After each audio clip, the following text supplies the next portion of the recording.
and we're going to get started. Very, very, I think, fascinating subject today, trying to kind of figure out the riddle of Sfirat Omer. It's a very unusual custom and something that we carry on basically longer than any other religious event of the year for 50 days. When else do we do that? Even counting Sfira, that's 3 weeks. This is more than double. We want to try to uncover some of the secrets of Sfirat Omer as we approach Lag BaOmer, which is going to be Motzei Shabbat, Saturday night, and Sunday. Try to understand the significance of the Omer and Lag BaOmer, etc. Let me begin by saying that the way in which we celebrate, if you want to use that word, or commemorate Sfirat Omer today is really not something that always was kept in the manner we do now. The fact is, and this is interesting about how sometimes a minhag does evolve. Sometimes it's very faithful to its beginning, but sometimes it's a work in progress. And in this particular case, the truth is that the Omer, although we don't have offerings today, but any kind of a bringing of a karban, the word karban really doesn't mean sacrifice. It connects to the word karov or lihit karev, to come closer. It's a way of coming closer to God, which is always something celebratory. And the Omer was meant to be a happy time. It wasn't supposed to be a downtime, a depressing time, as we do it today. Harvest time is always a happy occasion. It's true, the Gemara in Yevamot does indeed talk about the death of Rabbi Akiva's students that occurred during this period, but there's no indication that there was any national mourning period in the past, that we had these days of semi-mourning with no weddings or no public displays of festivities or music, with certain exceptions. Obviously, now, thank God, we have Yom HaTzmaut, etc. And so this is something that began at a much later time. And it may very well, according to a lot of scholars, it may have been a response to the terrible tragedies and the pogroms of the First Crusade, which, as we know, devastated many different Jewish communities, especially those along the Rhine in Germany. And that happened in the period between Pesach and Shavuot. So this would be an apt time in order to combine what the Gemara says about the death of Rabbi Akiva's students, as well as the tragedies of the Crusades. This is also why we have a prayer that we say on Shabbat that also commemorates the death of, or the murder of, these people. It's called the Av HaRachamim. It appeals to the God of compassion. And it talks about, we probably are familiar, but just to read you a little bit about it, we ask Hashem to react with compassion to those who sacrifice their lives al Kiddush Hashem, those who sanctified Hashem's name, and we talk about them in beautiful language. Minasharim kalu, they were swifter than eagles. Me arayot gaveru, they were strong as lions to do God's will, that we should remember them and avenge their death. Being kom nikmat dam avadecha shafuch. It's clearly a prayer that relates, if not specifically to those killed during that time, but certainly applies to them. And that's why, even though we normally would skip a prayer like this during a Shabbat that was celebratory, let's say for the Shabbat of Rosh Chodesh, during this period of time between Pesach and Shavuot, we always say the Av HaRachamim. because that is our time to commemorate these individuals, and we don't stop, at least during this period of time when the actual killings took place. The truth is that I myself say Av Rachamim every Shabbat, for some obvious reasons, but also because it is said in memory and honor of those who give up their lives, Al Kiddush Hashem. So it's appropriate to say, and I know others who say it as well. Okay, so now we're looking at events that may be a little bit behind the curtain, something that is hinted to. And so we can go to the next level and suggest, when we talk about the death of the students of Rabbi Akiva, it may have been for a different reason beyond the fact that, as the Gemara says in Yevamot, they did not show enough honor one to the other. But it may very well be, according to many scholars, their participation in the war against Rome. This was a war that was led by the general Bar Kokhba, but also, in a sense, co-led by the Rebbe, the leader of the students of Rabbi, the rabbi of the students, right, who are identified always as the students of Rabbi Akiva. They're not identified ever by name. And what we may be looking at is commemorating their death as they participated in this ill-fated, initially successful, but ultimately ill-fated war against the Romans, the cruel kind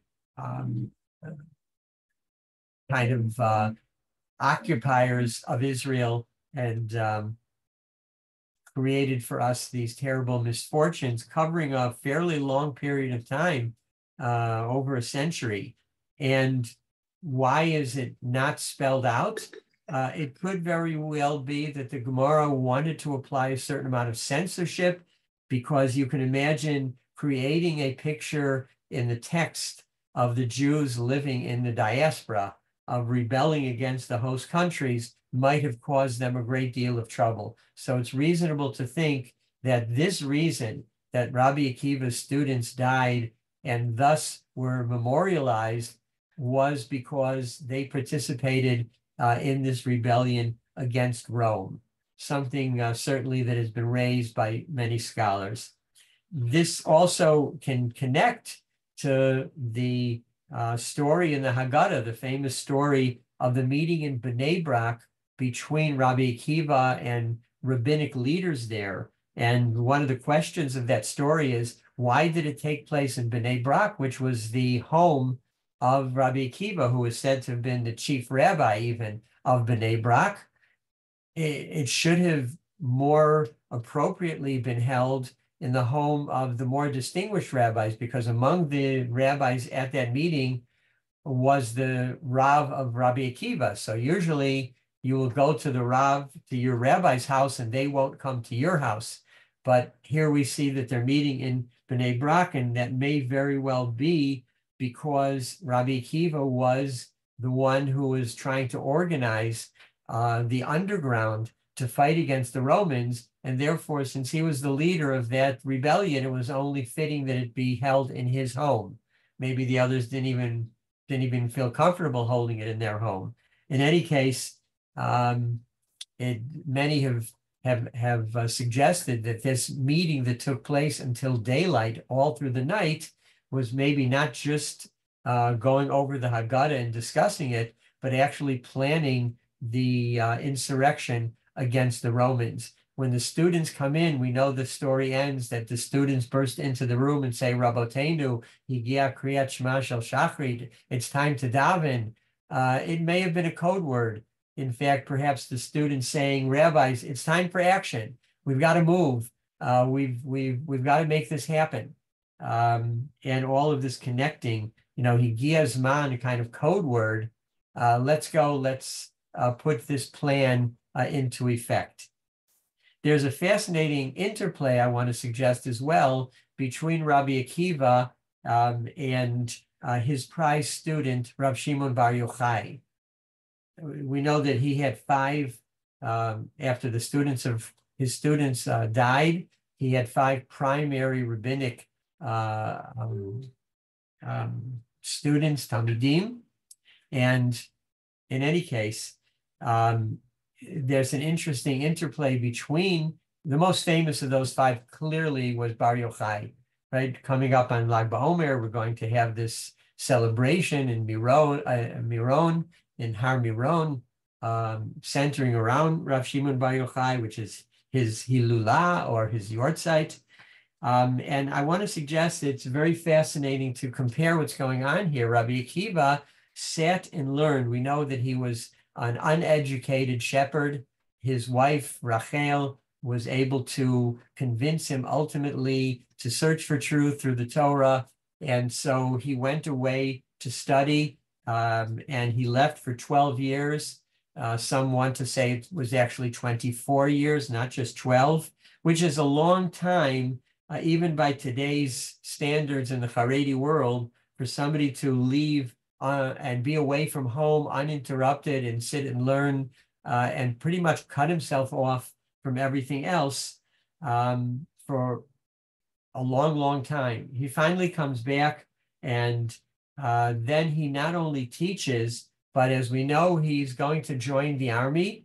He has a long and varied and fascinating, perhaps the most fascinating life of any individual in Jewish history, you might say.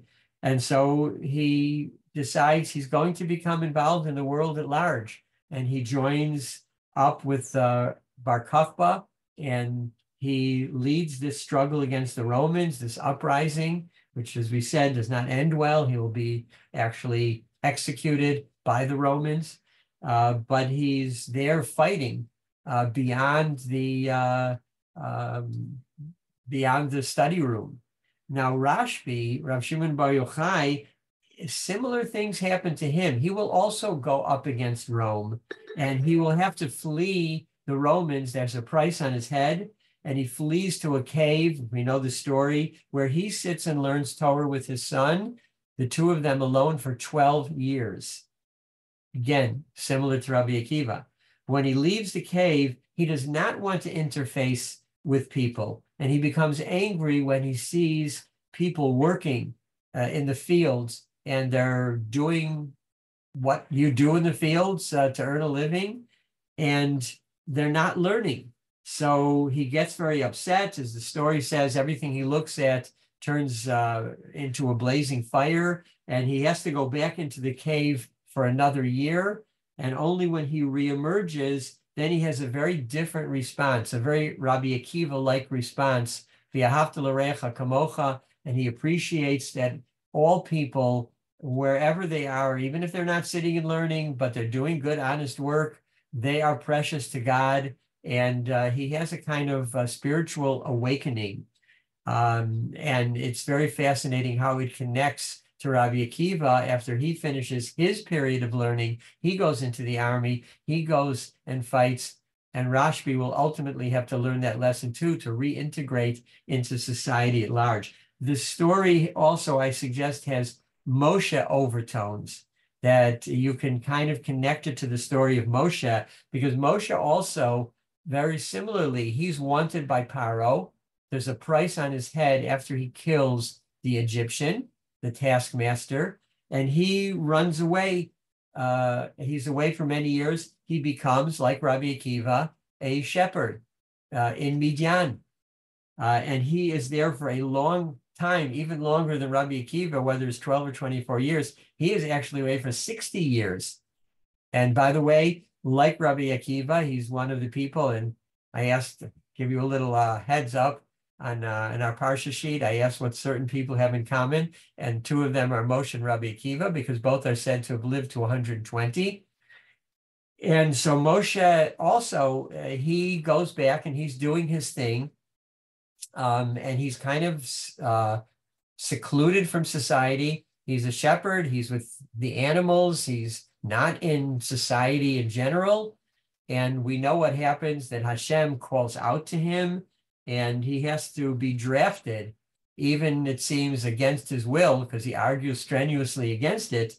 But ultimately Hashem convinces him to leave the safety and tranquility of the pasture in order to fight for his people, similar to what Rabbi Akiva did. So there are a lot of lessons involved in the interweaving of these stories between Moshe and Rabbi Akiva and Rav Shimon Bar Yochai.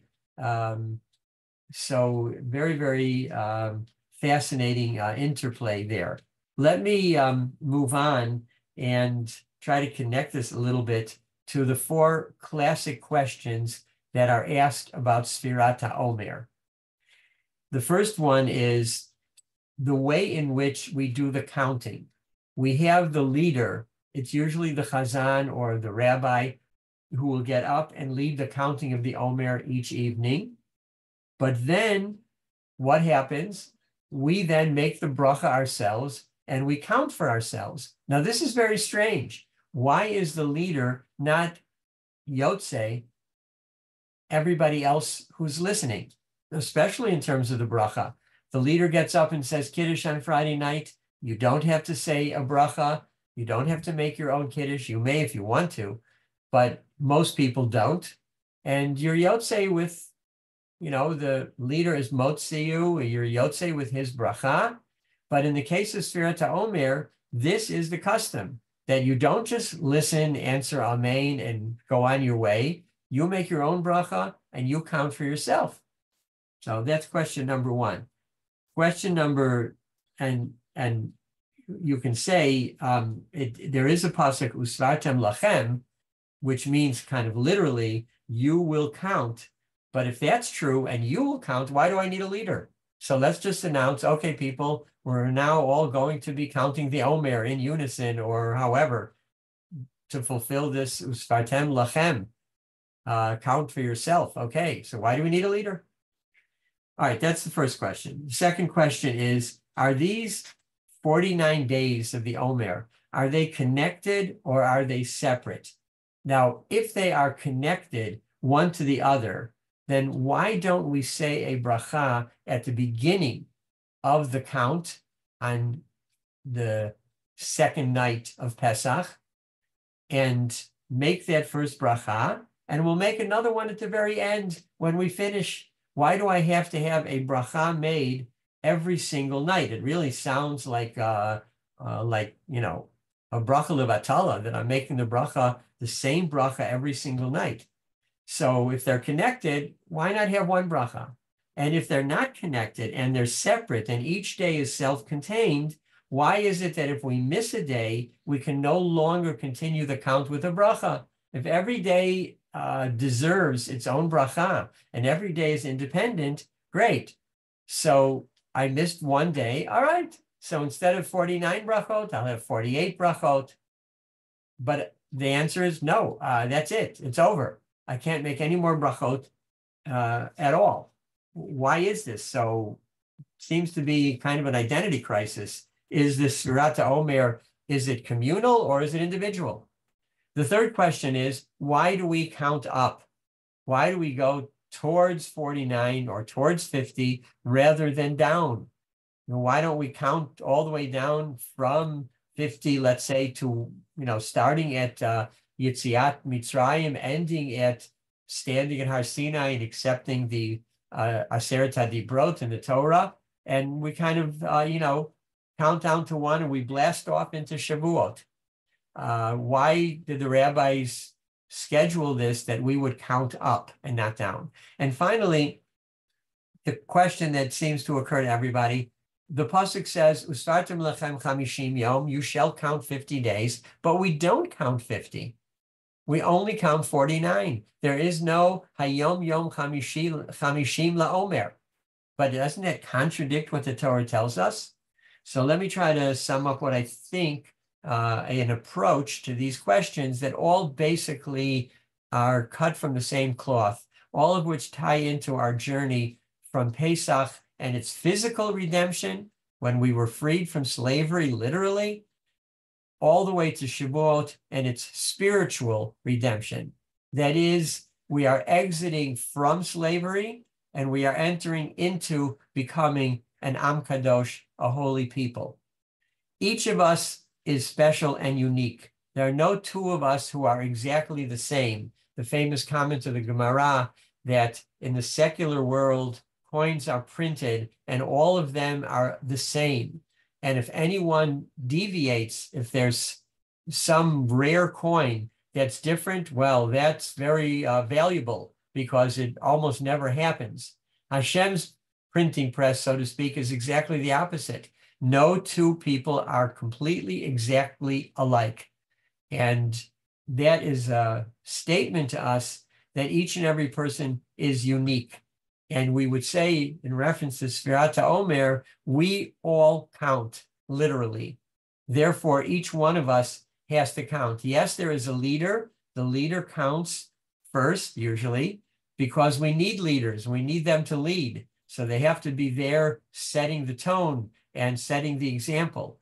But we are not passive. We are active. We also count. We participate. We are there in the midst of what's going on. Again, kind of hearkening back to Rabbi Akiva, having to be an active participant.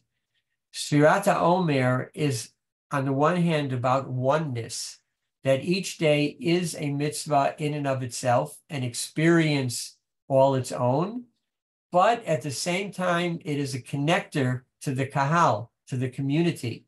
So if one piece is missing, or we miss one piece, then the overall blessing is diminished. We do have the obligation, the right, the privilege of doing this counting, of, in a sense, each of us being a leader of our own right, but we are connected to everybody else. So that's one of the unique features of Sfirat Omer. It is at one and the same time, both individual and collective.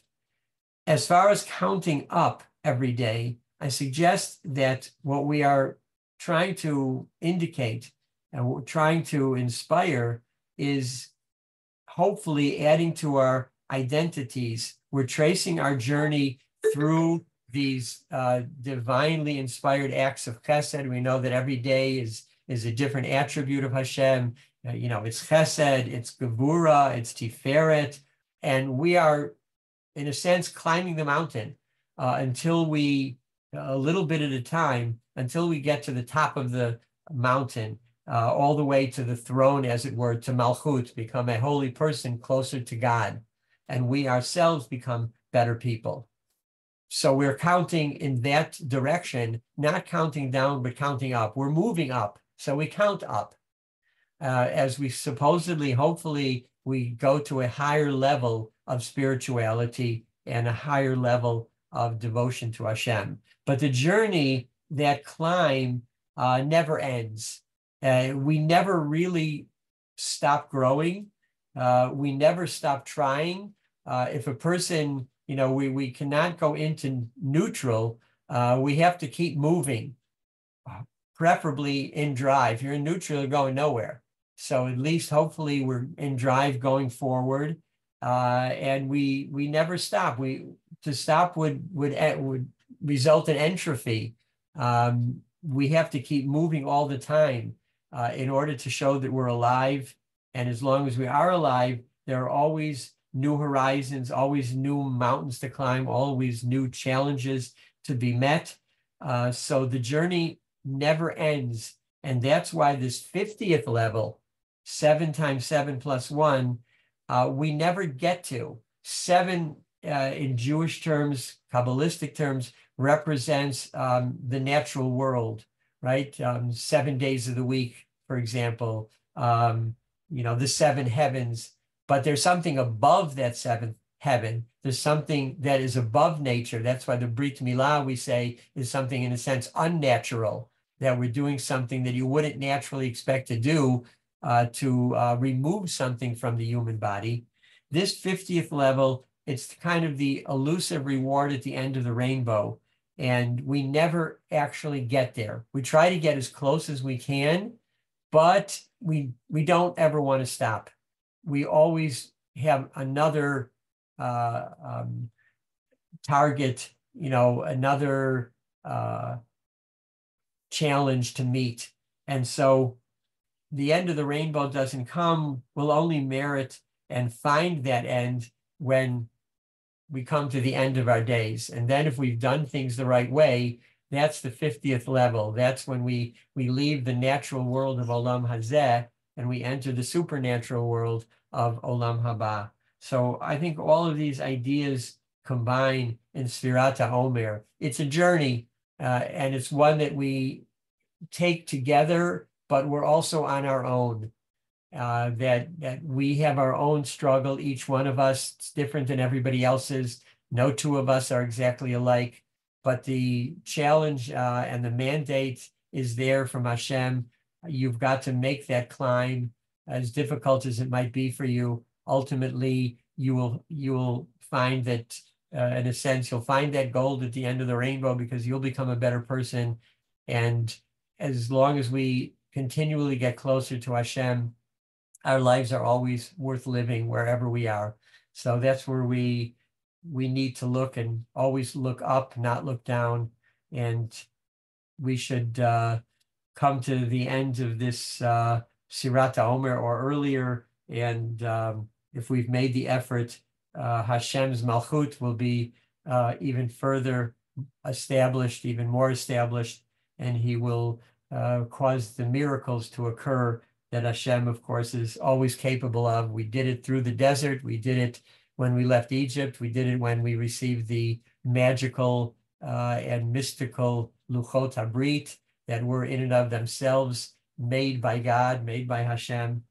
And that should be our reward, and it should be something good for our people and bring us to a time of peace and hopefully victory in this latest crisis and this latest nisayon for Am Yisrael. I'm going to end with a prayer for our chayalim, and keep in mind also the hostages and all those who have been wounded. Unfortunately, we had another casualty, more than one casualty today in a funeral in Renana. So we are really being tested as a nation every single day, and we need Hashem to be with us as we partner in this struggle against Hamas and against a world turned very, very evil.